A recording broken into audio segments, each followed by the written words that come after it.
Hello everyone, good evening. मैं आपका science teacher बोल रहा हूँ, ब्रजेश कुमार। परसों आपको वर्कशीट 1 भेजी गई थी। कुछ बच्चों ने बहुत अच्छा काम भी किया है, जिन्होंने नहीं किया है वो जल्दी करके भेजें।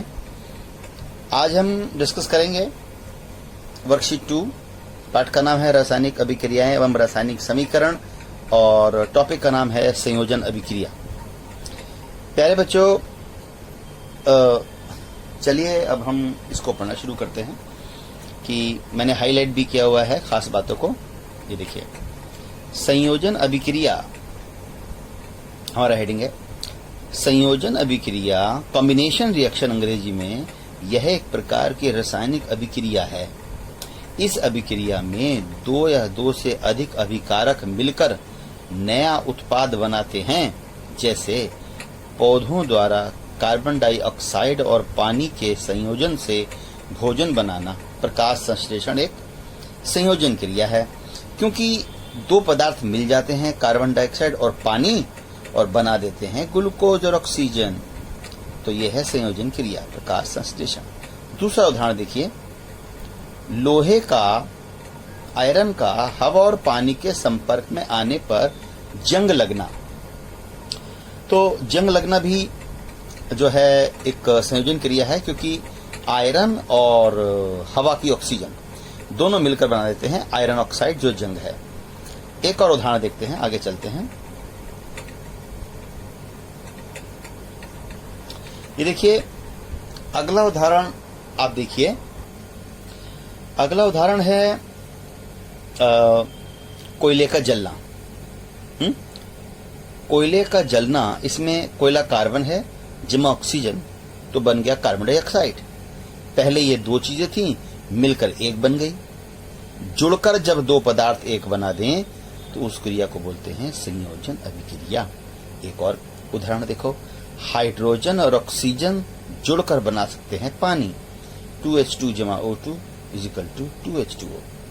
दो पदार्थ मिलकर बना दिए एक नया पदार्थ। यह है संयोजन अभिक्रिया। अच्छा बच्चों, तो संयोजन अभिक्रिया की कुछ खूबियां होती हैं, जिसमें कि एक खूबी की बात हम अभी करेंगे, और वो खूबी है, आप देख सकते हैं अपने मोबाइल पर, कि संयोजन अभिक्रियाएं ऊष्माक्षेपी होती हैं। एक्सोथर्मिक। एक्सोथर्मिक या ऊष्माक्षेपी का मतलब है कि ऐसी क्रियाएं जिसमें ऊष्मा बाहर को निकलती है। ऊष्मा का निकलना ऊष्माक्षेपी अभिक्रिया है बच्चों।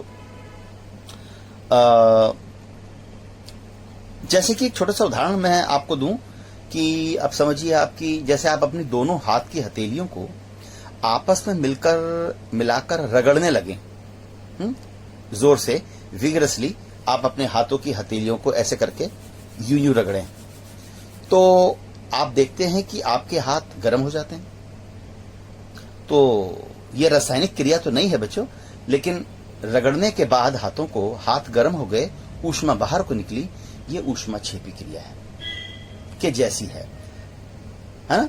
हम जो पढ़ रहे हैं कि ऐसी रासायनिक क्रिया जिसमें ऊष्मा बाहर निकले, ऊष्मा उत्पन्न हो, उसमें उसे ऊष्माक्षेपी अभिक्रिया कहते हैं। तो संयोजन अभिक्रियाएं ऊष्माक्षेपी होती हैं क्योंकि इन अभिक्रियाओं के दौरान ऊष्मा उत्पन्न होती है, इसीलिए इनको ऊष्माक्षेपी अभिक्रिया भी कहते हैं। उदाहरण के लिए सीएनजी गैस का जलना। सीएनजी जलती है तो बहुत सारी गर्मी निकलती है ना, उसी से तो इंजन आगे काम करता है और वाहन चलता है। एक और क्रिया है श्वसन। आप देखिए, जब भी आप भोजन करने के बाद आपका शरीर गर्म हो जाता है, क्योंकि आप भोजन करते हैं तो और ऑक्सीजन लेते हैं, तो ऑक्सीजन भोजन के साथ मिलकर गर्मी पैदा करती है, इसलिए हमारा शरीर गर्म हो जाता है, गर्मी महसूस करता है जब हम श्वसन करते हैं। अच्छा, चूने के पानी से क्रिया आदि भी ऊष्माक्षेपी की अभिक्रियाओं के उदाहरण हैं। इंपॉर्टेंट टॉपिक है बच्चों। संयोजन अभिक्रियाएं क्या होती हैं, ऊष्माक्षेपी अभिक्रियाएं क्या होती हैं, उदाहरण सहित समझाइए। ये बड़ा कॉमन क्वेश्चन है बेटा। तो इसके उदाहरण कुछ और रासायनिक समीकरण के साथ दिए गए हैं। जैसे देखो, CH4 + 2O2 बन गया क्या, CO2 + H2O। तो आप कुछ समझे कि CH4 methane plus oxygen carbon dioxide plus जल प्लस ऊष्मा, ये है संयोजन अभिक्रिया का उदाहरण। और साथ में ये भी बता रहा है कि संयोजन अभिक्रिया ऊष्मक्षेपी होती है, इसको बोलते हैं प्राकृतिक गैस का जलना। एक और उदाहरण देखते हैं कि ग्लूकोज प्लस ऑक्सीजन बन गया कार्बन डाइऑक्साइड प्लस जल प्लस ऊष्मा। ये श्वसन क्रिया है कि हमारे शरीर में होता है ग्लूकोज। जब हम भोजन कर लेते हैं ना बेटा, तो हमारे पेट में ग्लूकोज होता है C6H12O6, और जब नाक से सांस लेते हैं तो ऑक्सीजन ग्लूकोज से मिलता है और कार्बन डाइऑक्साइड निकलती है जो सांस से बाहर आ जाती है, और पानी और ऊष्मा, और तभी भोजन करने से हमारा शरीर गर्म रहता है। तो श्वसन भी एक संयोजन क्रिया है, ऊष्माक्षेपी है। एक और बड़ा कॉमन उदाहरण है, पेपर में भी बहुत आता है, बहुत ज्यादा इंपॉर्टेंट है, कि कैल्शियम ऑक्साइड जो है बिना बुझा चूना, इसको जब पानी में मिलाते हैं, बहुत इंपॉर्टेंट है बच्चों ये, कैल्शियम ऑक्साइड प्लस पानी बन गया कैल्शियम हाइड्रोक्साइड प्लस ऊष्मा। कैल्शियम हाइड्रोक्साइड को बोलते हैं बुझा हुआ चूना, यह सफेदी के काम आता है। इस क्रिया को बोलते हैं चूने की पानी से क्रिया, ऐसे भी बोल सकते हैं आप इसको। तो आपने देखा होगा जब कभी, आजकल तो डिस्टेम्पर होने लगा, कभी गांव वगैरह में आपने देखा होगा कि चूने से पुताई होती थी, तो क्या होता था कि जो है पुताई वाला कह जाता था कि भाई आपके मकान को, कमरे को पोतने में जो है 20 किलो चूना लगेगा। तो चूना बाजार में सॉलिड पत्थर जैसा होता है, वो बाजार में मिलता है। तो मुझे तो याद है कि हमारे घर में भी कभी कभी चूना होता था, तो पिताजी हमारे जो है बहुत सा चूना ले आते थे, वो बिल्कुल सफेद पत्थर जैसा होता था, बिल्कुल सॉलिड पत्थर की तरह चूना लाके पापा जी रख देते थे, और उस पत्थर जैसे चूने को, जिसका नाम है कैल्शियम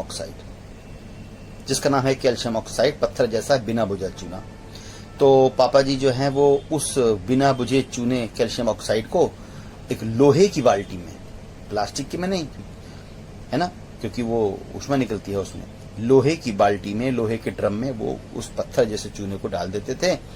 तो थोड़ी देर में ही वो खोलने लग जाता था, इतनी गर्मी बनती थी, और बन जाता था बुझा हुआ चूना, कैल्शियम हाइड्रोक्साइड, पानी में घुला हुआ एक्वस सॉल्यूशन। वो रात भर, पहले तो वो बहुत गर्मी निकलती थी उसमें, फिर रात भर रखा रहता था, ठंडा हो जाता था, सुबह को फिर पुताई वाला उससे पुताई करता था। तो बहुत ज्यादा पेपर में आता है कि बिना बुझा चूने का सूत्र बताओ, कैल्शियम ऑक्साइड, और बुझा हुआ चूना कैल्शियम हाइड्रोक्साइड। यह क्रिया कैसी है? संयोजन भी है और ऊष्माक्षेपी भी है बच्चों।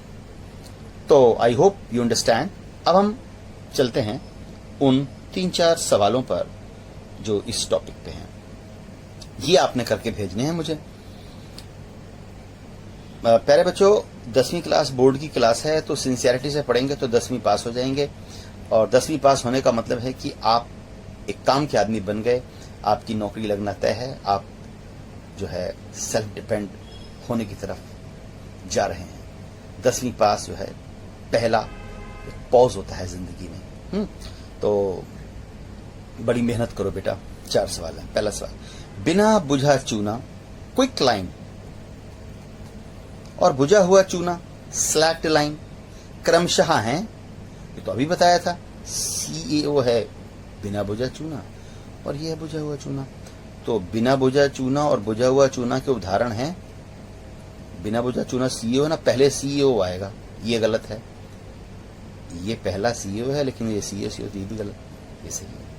CaO बिना बुझा चूना, कैल्शियम हाइड्रोक्साइड बुझा हुआ चूना। तो कौन सा उदाहरण सही है आप देख के बताना इसमें से। अगला, सफेदी के काम आने वाले पदार्थ का नाम लिखिए।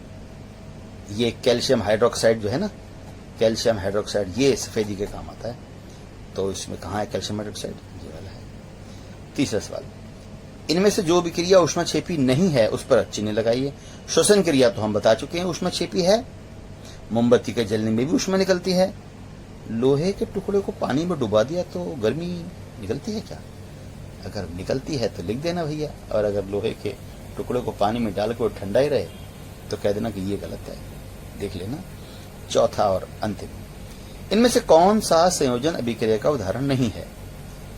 इसमें दोनों मिलकर एक बनाए, दोनों मिलकर एक बनाए, इसमें 2 मिले और 2 ही बन गए। तो कौन सा नहीं है आप बताएंगे?